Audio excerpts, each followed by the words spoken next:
Hi ஹலோடா honey fans. So this is your கோயாலி மாஃபிக்ஸ். நான் இன்றைக்கி ஆனுமோட ஒரு நியூ எஃப்எஃப் எடுத்துகிட்டு வந்துட்டேன். இது வந்துட்டு ஷார்ட்டாக இல்லை எஃப்எஃப்ஆன்னு எனக்கே தெரியலை. ஸோ வந்துட்டு கதை போக்கில் தான் பார்த்து தெரிஞ்சுக்கிறணும். இந்த ஸ்டோரியோட நேம் வந்துட்டு மை ட்ரூ லவ். ஸோ வந்துட்டு இதோட பாட்டெல்லாம் எப்படி போகும்னு எனக்கு தெரியாது. உங்களுக்கு வந்துட்டு பிடிச்சிருந்துச்சு அப்படின்னா வந்துட்டு உங்களுக்கு ஓகே அப்படின்னா வந்துட்டு நான் வந்து இதை கண்டினியூ பண்ணுவேன். ஸோ வந்துட்டு உங்களுக்கு பிடிச்சிருந்துச்சி அப்படின்னா இதை கண்டினியூ பண்ணுங்கக்கா நீங்கள் சொல்லுங்கள். ஸோ ஓகே, இப்போ நான் வந்துட்டு ஃபஸ்ட்டு பாட்டுக்குள்ளே போயிடுறேன். ஸோ வந்துட்டு யாரும் இதுக்கு அடிக்ட் ஆகாதீங்க. ஸோ வந்துட்டு உங்களோட ஒரிஜினல் லைஃப்பில் இதை வந்துட்டு எடுத்துக்காதீங்க. ஜஸ்ட் இது லிசன் பண்ணுங்கள், ஓகேவாடா? இப்போ நான் ஃபஸ்ட் பாட்டுக்குள்ளே போயிடுறேன். ஃபஸ்ட்லேயே ஒரு பொண்ணு அவளோட லவ் ஒரு பையன்கிட்ட சொல்லிக்கிட்டு இருக்கிறான். அந்த பையன் அவளை அவ்வளோ கோவத்தோடு பார்த்துக்கிட்டு இருக்கிறான். அதன் கண்ணில் அவ்வளோ கோவம்தான் இருக்குது. ஸோ அந்த பொண்ணு கொஞ்ச நேரம் கழிச்சு ஸோ வந்துட்டு அவளோட அதாவது அந்த பையனோட ஹேண்டில் ஒரு ஹேண்டை எடுத்து ஸோ அவளோட ப்ரெஸ்ட்டில் வச்சு அதை வந்து அப்படியே அதை வந்து புஷ் பண்ணுறா. ஸோ வந்துட்டு அந்த மாதிரி பண்ணிகிட்ருக்குறா. ஸோ அப்படி பண்ணும்போது அவளோட அந்த 2 கண்ணையும் ஸோ அந்த பையனை பார்த்து அப்படியே க்ளோஸ் பண்ணி அதை ஃபீல் பண்ண ஆரம்பிக்கிறான். ஸோ அந்த பையன் வந்துட்டு கொஞ்ச நேரம் கழிச்சு அவனுக்கு கடுப்பாக தான் ஆகுது. அவனுக்கு எந்த ஒரு ஃபீலிங்குமே இல்லை. ஸோ வந்துட்டு அவள் தான் ஃபீல் பண்ணுறா. ஆஹா அப்படின்னு சொல்லி மூன் பண்ணுறா. கொஞ்ச நேரம் கழிச்சு கோவத்தில் அவனோட கையை உதறிட்டு எடுத்த அந்த பையன் கத்துறான், உனக்கெல்லாம் சுத்தமாக அறிவே கிடையாதா? பொழுதன்னைக்கு லவ் பண்ணுறேன்னு சுற்றிக்கிட்டு இருக்கிற அசிங்கமாக இல்லை உனக்கு? இப்போது நான் எப்பவும் சொல்கிறது மாதிரி உனக்கு லஸ்ட்டு மட்டும்தான் இருக்குது. என் மேலே எந்த ஒரு லவ்வுமே கிடையாது.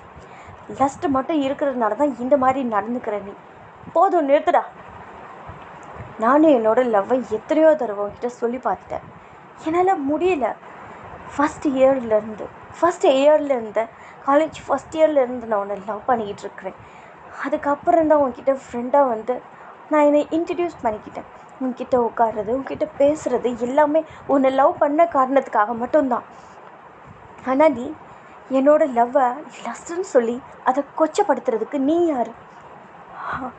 இது பாரு, நான் உன்னை லவ் பண்ண சொல்லி மிரட்டலை. என் லவ்வை நீ புரிஞ்சுக்கணுன்னு தான் நான் சொல்கிறேன்.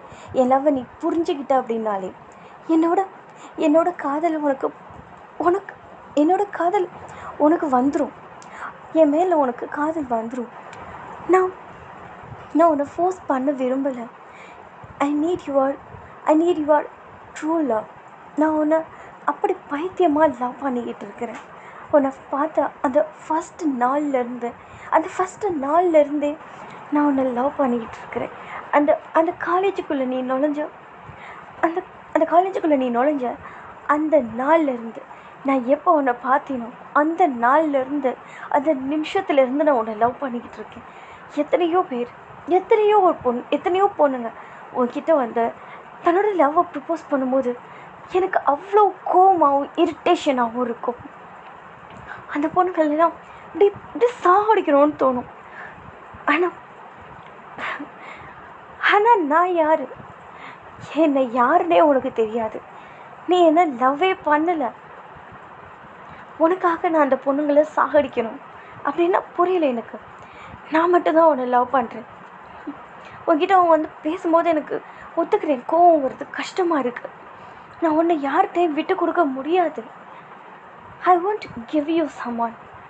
சாரி, நீ சொன்னல என்னோட லவ் அது லவ் இல்லை, லஸ்ட் மட்டும்தான் சொன்னல. அந்த ஒரு நாள் ஓகேடா. இப்போ நம்ம வந்துட்டு என்ன நடந்திருக்கோம் அப்படின்ட்டு ஃப்ளாஷ்பேக்குள்ளே போயிடலாம். ஸோ வந்துட்டு அந்த காலேஜில் எல்லாருமே வந்துட்டு அவ்வளோ அழகாக படிச்சுக்கிட்டு இருக்கிறாங்க. ஸோ அது வந்து டாப் காலேஜ். ஸோ வந்துட்டு அந்த காலேஜில் வந்துட்டு எப்போவுமே ரேங்க் வந்துட்டு ஃபஸ்ட்டாக தான் இருக்கும்.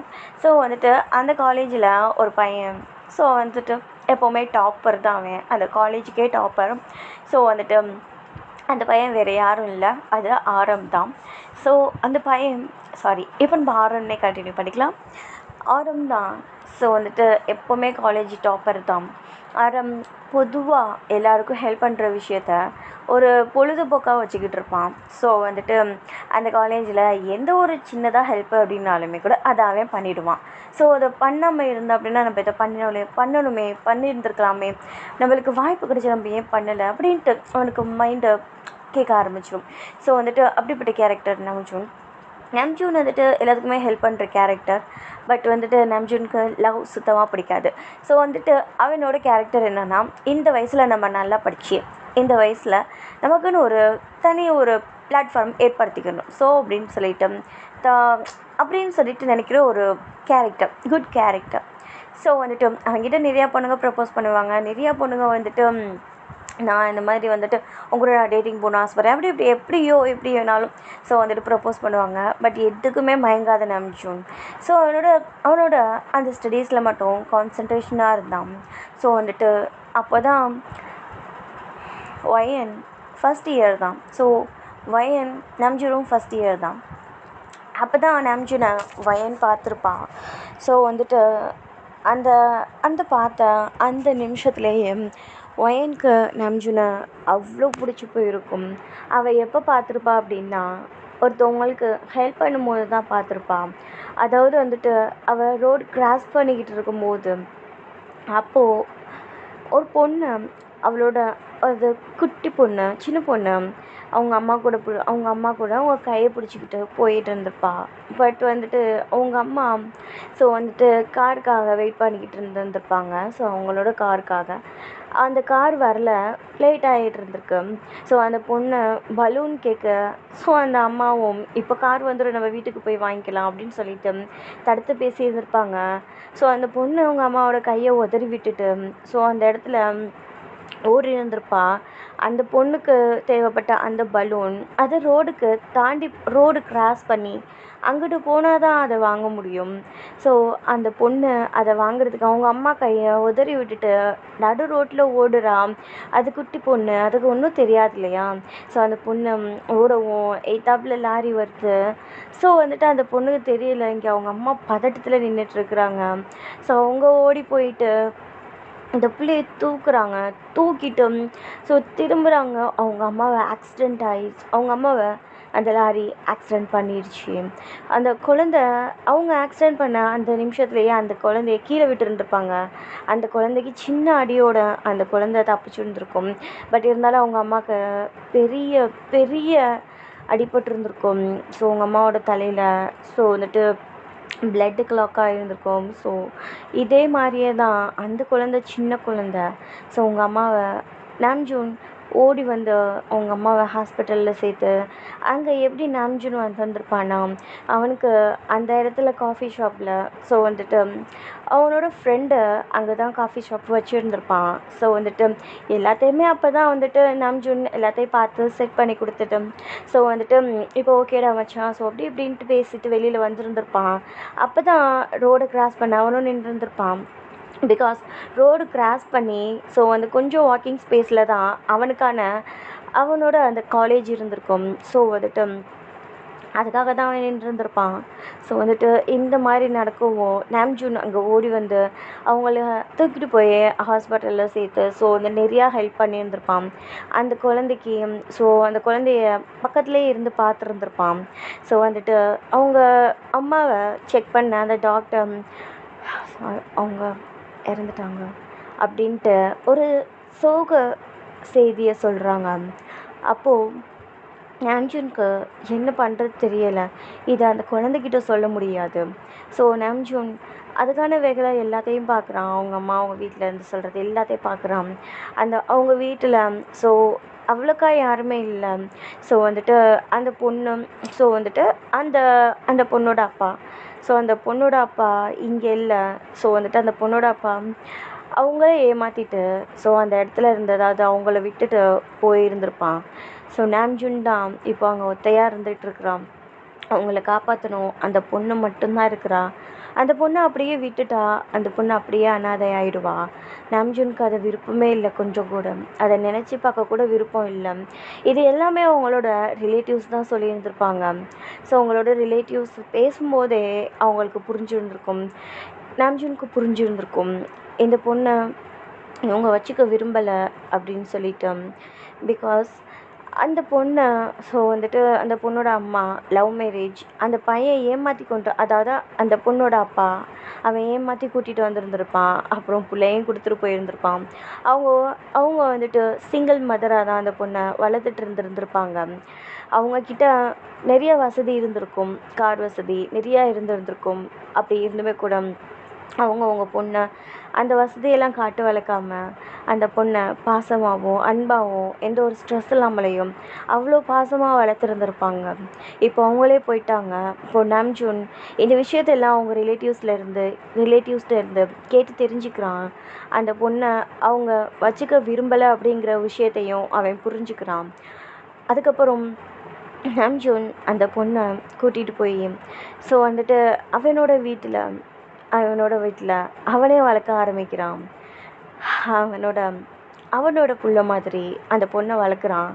அந்த பொண்ணு அவன் கூடயே தான் இருக்கிறான்.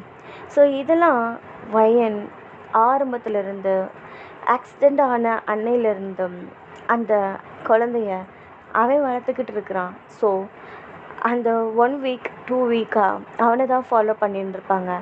நம்ஜூனை பார்த்தா அந்த நிமிஷத்துலேயே வயன் ஃபாலினாக இருந்திருப்பாங்க நம்ஜூன் மேலே. இப்படிப்பட்டவன் அவங்களோட லைஃப்பில் இருக்கணும், அவனோட அந்த கேர் அண்ட் அஃபெக்ஷன், அந்த பாசம் எல்லாமே ஒயனுக்கும் கிடைக்கணும் ஃபுல்லாக அப்படின்னு சொல்லிட்டு ஒயனும் ஆசைப்பட்டாங்க. ஒயனுக்கு யாருமே இல்லை.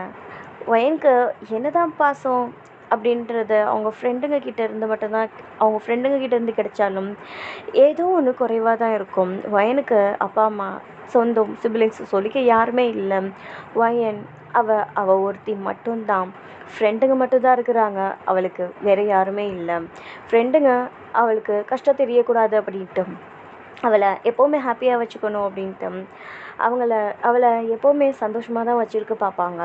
ஸோ வந்துட்டு சின்ன கஷ்டமாக இருந்தாலும் இதை நான் தான் பண்ணேன், இதை நான் ஃபெலாட்டுக்கு தான் பண்ணேன் அப்படின்னு சொல்லிட்டு சமாளிச்சிடுவாங்க. பட் இருந்தாலும் எண்டாகும் போது அவங்களோட அந்த பொய் அவளுக்காக தான் சொல்லியிருக்காங்க அப்படின்றத அவள் கண்டுபிடிச்சிருவா. இப்போ ஒயன் அந்த நாம்ஜூன்கிட்ட இருந்து அந்த பாசம், அந்த அஃபெக்ஷன், அவன்கிட்ட இருக்கிற அந்த அன்பு எல்லாத்தையுமே அவங்க எடுத்துக்கிறணும், அவன் எனக்கு கொடுக்கணும் அப்படின்ட்டு அவங்க ஆசைப்பட்றாங்க. ஸோ வந்துட்டு நாம்ஜூனை அதுக்காக தான் அவங்க மேலே பாசமாக இருக்கணும், அன்பாக இருக்கணும், அவன் நமக்கு லவ் கொடுக்கணும், அவனோட உண்மையான ட்ரூவான லவ் கொடுக்கணும் அப்படின்ட்டு அந்த ஒரு எண்ணத்தில் தான் நம்ஜூனை பார்த்தா நெக்ஸ்ட் டேலேருந்து அவனை ஃபாலோ பண்ணி அவன் பேர் என்ன பண்ணுறான், எந்த காலேஜில் படிக்கிறான் அப்படின்ற எல்லா டீட்டெயில்ஸையும் விசாரிச்சுட்டு ஸோ வந்துட்டு அவனை இன்னும் அதிகமாக லவ் பண்ண ஆரம்பிக்கிறாங்க. லவ் பண்ணிட்டும் இருக்கிறாங்க. செகண்ட் இயரில் நம்ஜூனுக்கு வயன் ஒரு ஃப்ரெண்டு அறிமுகமாக இருந்திருப்பாங்க. 1 இயர், அதாவது காலேஜ் சேர்ந்து அந்த ஃபஸ்ட் இயர் நம்ஜூனை பற்றி தெரிஞ்சுக்கிறதுலையே அந்த 1 இயர் போயிருந்திருக்கும். இத்தனைக்கும் வயன் நல்லா படிக்கிற ஒரு ஸ்டூடெண்ட். பட் அவளுக்கு லவ் இல்லை அப்படின்றதுனால அப்பப்போ அவளுக்கு கொஞ்சம் டிப்ரெஷன் ஆகும், கொஞ்சம் ஃபீலிங் அதிகமாகும். அதனால் வந்துட்டு அவளுக்கு அந்த ஹெல்த் இஷ்யூலாம் அதெல்லாம் வந்து நிறையாவே வரும். ஸோ வந்துட்டு செகண்ட் இயரில் அவள் ஆரம் கூட ஒரு நல்ல ஃப்ரெண்டாக இன்ட்ரடியூஸ் ஆகிக்கிறா. ஆரமும் அவள் கூட அழகாக பேசுகிறான், பழகுறான், சிரிக்கிறான், ஒரு நல்ல பாண்டிங்கில் இருக்காங்க. அதாவது ஃப்ரெண்ட்ஷிப் பாண்டிங்கில் இருக்கிறாங்க. ஸோ வந்து 2 பேருமே நீ என்னோடய ஃப்ரெண்டு அப்படின்ட்டு இல்லாமல் பெஸ்டி. ஸோ அந்த லெவலில் இருந்திருப்பாங்க. அவங்க 2 பேர் மட்டும் இல்லை, அவங்கள சுற்றி இன்னும் 4-5 ஃப்ரெண்ட்ஸுங்க இருக்கிறாங்க. எல்லாருமே ஒரே கேங்காக தான் இருப்பாங்க. ரொம்ப நாள் போக அந்த செகண்ட் இயர்லேயே நாம்ஜூனுக்கு வயன் ப்ரப்போஸும் பண்ணுறாங்க. நாம்ஜூன் இவ விளையாடுறா, ப்ராங்க் பண்ணுறா அப்படின்னு தான் நினச்சிருந்துருப்பாங்க. பட் நாம்ஜூனுக்கு தெரியாது, அவள் நம்மளை பார்த்த அன்னையிலேருந்து அவன் நம்மளை லவ் மட்டும் தான் பண்ணிக்கிட்டு இருக்கிறா. நம்ம கூட பேசணும், பழகணும் அப்படின்ற ஒரே காரணத்துக்காக தான் நம்ம கூட ஃப்ரெண்டாக இன்ட்ரடியூஸ் ஆகிக்கிட்டா, அவளோட செல்ஃபை ஃப்ரெண்டாக இன்ட்ரடியூஸ் பண்ணிக்கிட்டா அப்படிங்கிறது நாம்ஜூனுக்கு தெரியாது. நாம்ஜூன் அவள் போய் தான் சொல்கிறா அப்படின்ட்டு நீ ப்ராங்க் பண்ணுறீல அப்படின்ட்டு அவளோட அந்த ப்ரப்போசலை ஃபன்னியாக எடுத்துகிட்டு விட்டு இருந்திருப்பான். பட் நாட்கள் ஆக ஆக ஒயனுக்கு ஆரம்பில் இருந்த அந்த க்ரஷ், அந்த லவ், அந்த அந்த அஃபெக்ஷன், ஸோ அவன் எனக்கு லவ் கொடுக்கணும் அப்படின்ற எல்லாமே எக்ஸ்ட்ரீம் லெவல் ஆக ஆரம்பிச்சிருச்சு. ஏன்னா நம்ஜுனை பார்க்குறதுக்கு முன்னாடியும் சரி, நம்ஜுனை பார்த்ததுக்கு அப்புறமும் சரி, நம்ஜுன் எல்லாத்துக்கிட்டேயும் காமனாக அவனோட பாசத்தை, அவனோட அந்த ஃப்ரீடமை, ஸோ அவனோட அந்த அந்த ஹெல்ப் பண்ணுறது, அந்த லவ்வு, அந்த ஃப்ரெண்ட்ஷிப் பாண்டிங் எல்லாத்தையுமே அவ்வளோ அழகாக கிவ் பண்ணுவான். அவளுக்காக அப்படின்னு சொல்லும்போது அவளுக்காக மட்டும் இல்லை, அவன் எல்லாத்துக்கிட்டேயும் அவங்களோட ஃப்ரெண்ட்ஸ் கிட்ட காமனாக ஒரு நல்ல பாண்டிங்கில் இருப்பான். ஸோ வந்துட்டு நம்ஜூன் அதுதான் எனக்கு இன்னும் அதிகமாக அவளோட லவ்வை அதிகப்படுத்துறதுக்கு காரணமாக இருந்துச்சுன்னு சொல்லலாம். ஸோ இப்படியே தான் நாட்கள் போகுது. ஆரம்கிட்ட வர்றது, பேசுகிறது, இந்த மாதிரியெல்லாம் இருக்குது. ஆரம்க்கு அவன் லவ் தான் பண்ணுறா அப்படின்றத அவன் புரிஞ்சுக்கிட்டான். பட் ஆரம்க்கு அவன் மேலே லவ்வே வரல. அவள் ஜஸ்ட் லவ்னு சொல்லிட்டு தான் இருக்கிறா, சுற்றிக்கிட்டு இருக்கிறா. அது லவ் மாதிரியே அவனுக்கு புரியலை. பட் இருந்தாலும் ஒயன் அவ்வளோ லவ் பண்ணுறாங்க, அவனோட அந்த பாசத்துக்காக ஏங்குறாங்க.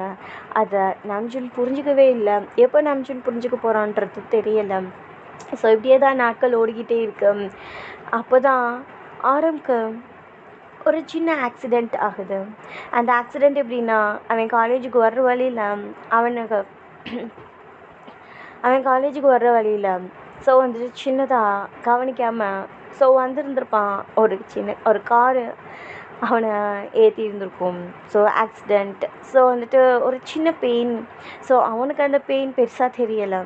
ஸோ வந்துட்டு அவன் ஹீல் பண்ணிக்கிட்டான். பட் இங்கே ஒயன் உடைஞ்சி போயிட்டான்னு தான் சொல்லணும். அந்த அந்த பெயின் அது கொஞ்சம் பெரிய வலி தான். ஸோ அந்த காயம் ஆரம்புக்கு ஏற்பட்டது, அது பெரிய ஒரு காயம் தான் சொல்லணும். பிகாஸ் வந்துட்டு ஆக்சிடெண்ட் பண்ணதில் ஸோ வந்துட்டு அவனை தூக்கி அடிச்சிருந்துருக்கும் கொஞ்சம் தூரம். ஸோ வந்துட்டு அவனோட எல்போ, ஸோ வந்துட்டு முட்டி, ஸோ அதெல்லாம் வந்துட்டு கொஞ்சம் ஸ்க்ராட்ச் ஆகி, ஸோ அதெல்லாம் வந்துட்டு இதாக தான் இருந்திருக்கும்.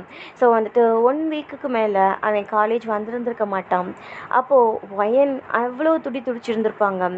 அடிக்கடி வீட்டில் போய் பார்க்குறது, நம்ஜுன் வீட்டில் போய் பார்க்குறது, அதோட அவன் வளர்த்துக்கிட்டு இருக்கிற அந்த குட்டி பொண்ணையும் பார்த்துட்டு அந்த குட்டி பொண்ணு கூட நல்ல ஒரு பாண்டிங்கை க்ரியேட் பண்ணிக்கிறது. ஸோ வந்துட்டு அழகாக பேசுகிறது, அப்படியே டைம் ஸ்பெண்ட் பண்ணுறது, இப்படியே தான் ஒயன் போய்கிட்டு இருந்திருப்பா. பட் இருந்தாலும் ஒயனுக்கு ஆரம் காலேஜ் வராமல் இருக்கிறது அது ஒரு பெரிய வழியாகவே இருந்துச்சு. ஸோ வந்துட்டு இந்த விஷயம் எல்லாமே நம்ஜுன் கிட்ட இப்போது ஒயன் எடுத்து சொல்லிக்கிட்டு இருக்கிறாங்க. நம்ம ஃபஸ்ட்டு 2 பேரை பார்த்தது நம்ஜுனும் ஒயனும் தான். ஸோ அந்த கிளாஸ் ரூமில் யாருமே இல்லை. அந்த கிளாஸ் ரூமில் ஆரம்பம் ஒயனும் மட்டும்தான் இருக்கிறாங்க. ஸோ என்ன செஞ்சால் தான் இவனுக்கு நம்மளோட லவ் புரியும், நம்மளோட அந்த ட்ரூ லவ்வை எப்போ தான் இவன் புரிஞ்சுக்க போகிறான் அப்படின்றது தெரியாமல் தான் அந்த மாதிரி பண்ணியிருந்திருப்பாங்க ஃபஸ்ட்டு நான் சொன்னப்போ ஒயன். ஸோ வந்துட்டு அதை பார்த்துட்டு தான் நம்ஜுன் இன்னும் கொஞ்சம் டென்ஷன் ஆகி, ஸோ அவன் அதை லஸ்ட்டுன்னு சொல்லியிருந்திருப்பான். இப்போ அவனுக்கு என்ன பண்ணுறதுன்னு தெரியல. அவனுக்கு அந்த ஃபீலிங்ஸ் வரவே இல்லை சுத்தமாக. ஸோ இப்படியே தான் நாட்கள் ஸ்கிப் ஆகிக்கிட்டு இருக்கு. ஸோ வந்துட்டு அவங்களோட எக்ஸாம் எல்லாம் முடிஞ்சு லீவும் விடுறாங்க. அந்த அந்த ஹாலிடேஸ் அதெல்லாம் போகுது. ஒரு பக்கத்து வெயினுக்கு அவனை பிரிஞ்சிருக்க போகிறோம் அப்படின்ற வழி இருந்தாலும், இன்னொரு பக்கத்து ஆரம்க்கு அது எதுவுமே தெரியலை. ஏன்னா அவனுக்கு எந்த ஒரு ஃபீலிங்ஸும் வரல, எதுவுமே வரல. நாட்கள் ஆக ஆக ஒயன் அந்த லீவில் அவளோட தாத்தா பாட்டி வீட்டுக்கு போயிடுறான்.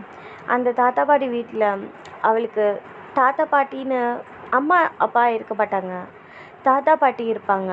தாத்தா பாட்டி அவங்க வேறு ஊரில் இருப்பாங்க.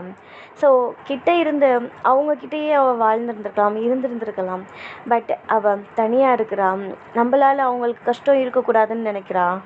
ஸோ அதனால தான். பட் எப்படியா இருந்தாலும் தாத்தா பாட்டியோட பாசம் கிடைச்சாலே ஒயனுக்கு போதும். பட் அவங்களுக்கு எந்த கஷ்டமும் வேணாம், நம்மளை வளர்க்கணும், நம்மளை பார்த்துக்கணுன்றதுக்காக அவங்க வேறு ஏதாவது செய்வாங்க, வேலைங்க ஏதாவது செய்யணும்னு பார்ப்பாங்க. நான் அந்த கஷ்டத்தை என்னோடய தாத்தா பாட்டிக்கு கொடுக்க விரும்பலை அப்படின்ட்டு ஒயன் அவளோட மனசுக்குள்ளேயே யோசிச்சுக்கிட்டு அவள் அவங்க 2 பேர்த்த விட்டு தனியாக இருக்கிறான். அப்பப்போ பேசிக்கிருவா. பட் இருந்தாலும் அம்மா அப்பா இல்லையே அப்படின்ற, தான் கூட இல்லையே அப்படின்ற ஒரு வலி அவளுக்குள்ள, அவளோட மனசுக்குள்ள எப்போவுமே எட்டி பார்க்குற ஒரு வலியாகவே தான் இருக்குது. ஸோ நாம்ஜூன் இந்த மாதிரி அவனோட லைஃப்குள்ள போய்க்கிட்டு இருக்கிறான். ஸோ அந்த லீவ்ஸு, ஸோ அதெல்லாம் போய்க்கிட்டு இருக்குது. ஸோ வந்துட்டு இங்கே தாத்தா பாட்டி வீட்டில் இருக்கிற பையன் அந்த இருக்கிற அந்த நாட்களில் கொஞ்சம் சந்தோஷமாக நார்மலாக அவளோட லைஃப்பை லீட் பண்ணிக்கிட்டு இருக்கிற அந்த நாட்களில் நம்ஜூனோட நினைப்புகள் அவளுக்கு எப்போவுமே இருந்துக்கிட்டே தான் இருக்கும்.